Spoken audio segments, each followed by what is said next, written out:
Uh, Hello, friends. Welcome to Build Resilience to Manage Stress, Week 3. My name is Shannon Parks. I am your Cigna on-site nutrition health coach and registered dietitian nutritionist. Let's go ahead and jump in, shall we? So the first thing I wanted to cover today is what we'll be covering in our session. So like I said, we're on week 3 of the Build Resilience to Manage Stress series. And today we're going to be talking about just that, building resilience. I'm really excited to talk about this topic and how it applies to stress management with you today.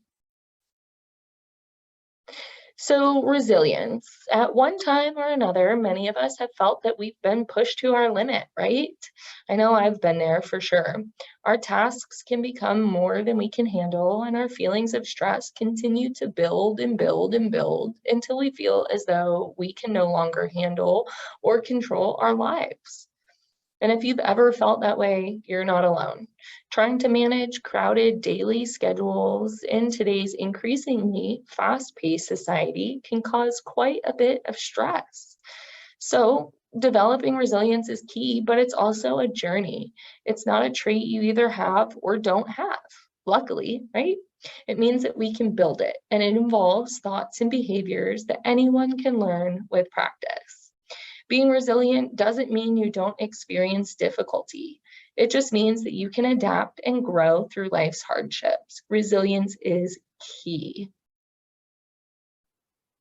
So building resiliency, we want to try our best to avoid seeing a crisis as impossible, to accept that change is a part of life, to be decisive in doing what we can do to change the way that things are, to look at stress as a way to learn about ourselves and others, and to stay flexible. Those are all very good key points and parts of being resilient. So I invite you to ask yourself, what have I learned about myself and others during stressful times? What obstacles have I overcome in the past? That can show us how we're being resilient. Who are the people I respect that overcame difficult situations? And how can I learn from them? Maybe you have people in your life, in your personal life or your professional life, colleagues, mentors that are very resilient. What can we learn from those people around us? And last, what am I grateful for, no matter how small? It could be, I'm grateful that I can walk around on 2 legs. I'm grateful I woke up this morning. I'm grateful I have food to put in my belly. I have a job to report to. I have an opportunity to learn about stress management through resilience. All these little tiny questions really help build our awareness and our resilience. And last but not least, trying to visualize what you want rather than worrying about what you fear. So, a lot of times when we become overwhelmed and we become really stressed, it's so easy to see all the pressure of the situation that we're in right now. However, it becomes a little bit more difficult when we talk about how can we look at this differently, right? And so if you're somebody that feels stressed or you feel overwhelmed with circumstances, I invite you to start thinking about how it might feel or what it might look like for you to have clarity, transparency, understanding, and ease surrounding that stressor. Sometimes just that visualization can help us build resilience. So planning, this is a huge piece of resilience, is managing your time and planning ahead. It helps us to have a grip on what to do when life goes differently than we expected it to. That could contribute to stress. So planning, planning, planning, being realistic about the goals that we set for ourselves and leaving room for unexpected interruptions or crises. On my board today in my office, it says, I give myself room for the human factor, right? And it's so true. We're humans. We don't always know what's going to happen, but planning for it and leaving room for the unexpected really helps.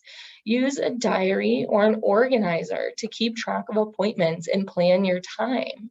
I love to use the calendar in my phone. I also have a paper planner that I rely on pretty regularly. At work, schedule meetings with coworkers to discuss new ideas and ways to solve problems.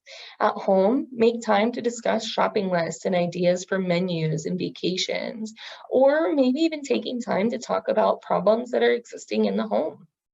Prioritizing your tasks will also help you build resilience.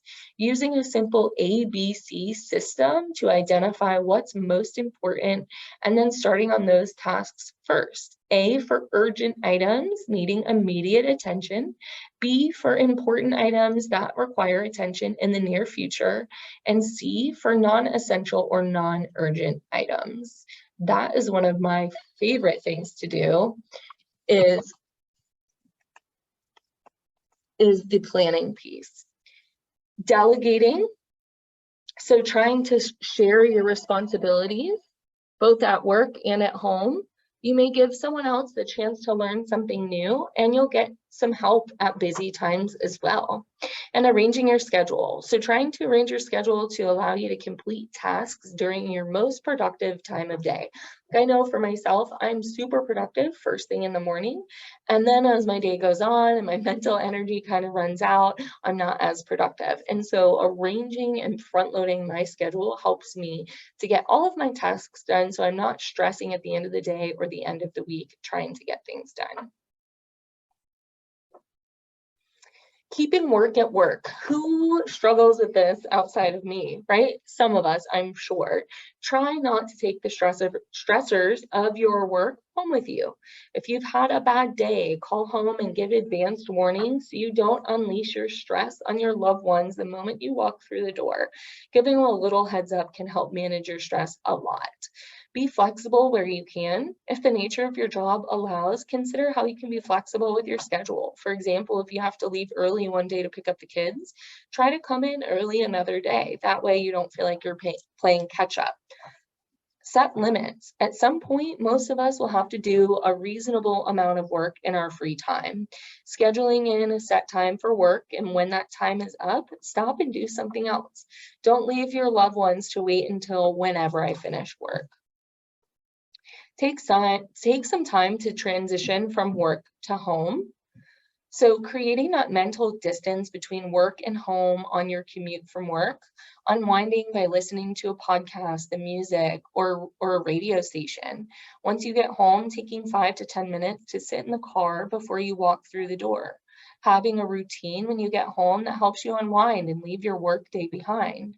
Try changing your clothes, walking the dog, getting dinner ready, whatever that looks like for you, to help signify that you've transitioned out of the work day.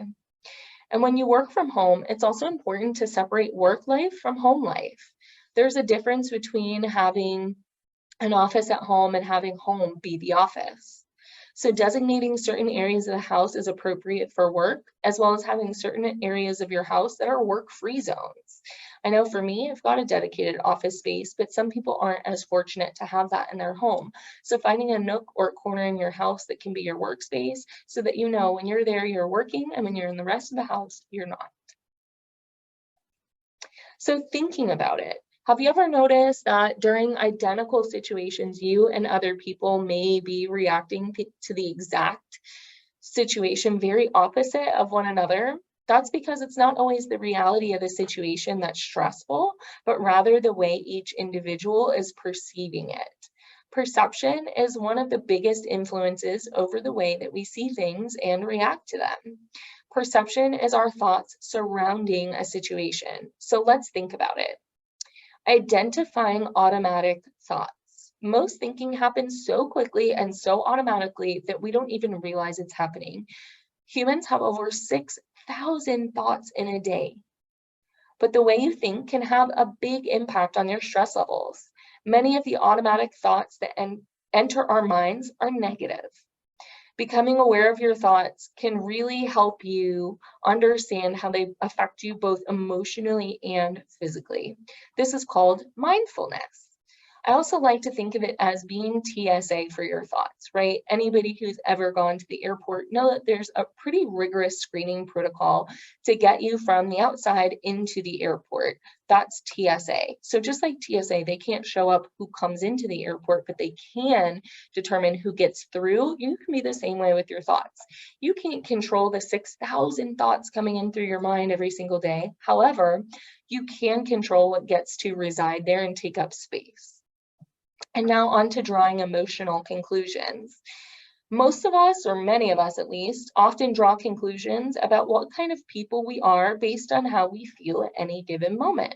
For example, after feeling guilty for having forgotten a friend's graduation, we may feel like we're a horrible person. Or if one morning a coworker doesn't say hi to us, we may think, oh gosh, they must be angry at me. It's my fault they're acting this way. Practicing mindfulness can really help bring these thought patterns into perspective and help us have a healthier way to think about it. Fighting back against the negative thoughts. So when you find yourself thinking negatively, try some of the following things to help get you thinking more realistically. Considering the evidence, right, or lack thereof in some situations that you have to support your beliefs. Can you back up the way that you're feeling? Is there a chance that you could be wrong? Those can be kind of challenging questions for us, but I think they're also really important questions to ask. What other explanations could there be for the situation? What other factors could have contributed here? Consider all of the possible outcomes of how your situation could turn out. Number 3, give yourself some credit for your effort and your accomplishments. Be kind to yourself and treat yourself the way you would treat a friend. Don't make any hasty judgments, especially not when we're upset. Instead, try revisiting the situations when you're in a more positive mood. Use your imagination to picture yourself successfully dealing with the situation in a positive way, or imagine someone else experiencing the same situation. How would you view that person? What advice would you give them? Be realistic. Try to see the situation from a realistic point of view. Ask yourself the following to help put things into perspective. How long is this situation truly going to last? What's the worst that can happen? Is the situation really unbearable, or is it just uncomfortable? Am I characterizing myself based off of a single event? What other traits do I have? And what other similar situations have I been in and gotten through? And last but not least, take care of yourself. Keeping fit and eating healthfully can help reduce stress and negative thoughts. So challenging negative thoughts with rational thoughts. Oftentimes, negative thoughts can easily cascade, and without even realizing it, we're deep within a negative thought spiral. So let's take a look at the pathway together, as well as a rational thought outcome. So number 1, you'll see on the far left of the screen is the activity, situation, or trigger. So an example, maybe failure to meet a deadline, right? That would be very triggering and stressful. Number 2 is the mood, feeling, and body symptom that sets in after that trigger happens. So maybe you fail to meet the deadline and you suddenly feel defeated and you have a knot in your stomach or you feel really sick. Number 3, now the negative thought is coming in. I'm a loser. I can't even meet the deadline, right? And so you can see how this is quickly spiraling out of control. And then number 4 is reframing it into a rational thought coming to the rescue. I wasn't able to meet the deadline this time, but this is a big project and I shouldn't be so hard on myself. After all, I'm doing my best. So trying to recognize when we're in that negative thought pattern and then circling back so that that negative thought pattern can be turned into a more rational thought. So boosting the positivity and looking for silver linings. We all have negative experiences that sometimes we can't escape, no matter how hard we try. Research shows that focusing on changing external life situations such as career, location, and income is less effective in creating happiness than developing strategies to boost your positive emotions and your outlook. Try to reframe your situation as a positive learning experience. Look for the good in every situation. Sometimes things that seem negative at first turn out to be blessings in disguise. I know that's happened to me before. Surround yourself with positive people and those who love you. Believe in yourself and in the power you have to overcome your situation. Don't give up hope. Practice gratitude. Take some time each day to think about the things you're thankful for in your life, no matter how big or small they might be. Use positive words, phrases such as I will and I can. You just may find yourself believing them. Practice forgiveness. Identify someone who you could forgive and do so in your heart, in person, or even in writing. Remain optimistic. People will react differently to you when you have a negative attitude than they would if you had a positive outlook. Their reaction to your negativity may only add to your feelings of stress. But when you can make an effort to remain calm and remain optimistic, others may react to you in a more positive way, which can have a positive effect on you. So rounding out today's session and looking ahead, I want to invite you to take part in a couple bit of extras in your Healthier Point of View workbooks. You should have received a copy in PDF. If you have not received a copy in PDF via email, please reach out and let me know. But I would love for you to check out the How Resilient Are You quiz, page 27, a quick short quiz there, totally voluntary, that'll help you determine where you're at in the resiliency scale, and then flip on over to page 34 and take a look at the Boosting Positive Outlook journaling questions. I found that these reflective questions were really helpful in starting to align that silver lining or positive outlook. And then looking ahead to next week, Friday, October 7th at 12:30 p.m., we'll be doing week 4, physical activity and stress reduction, where we will be taking a look at all of the benefits of physical activity, types of activity, how to get started, and how much to do to mitigate your stress. I look forward to seeing you there. Take care, friends. Have a great day and be stress-free.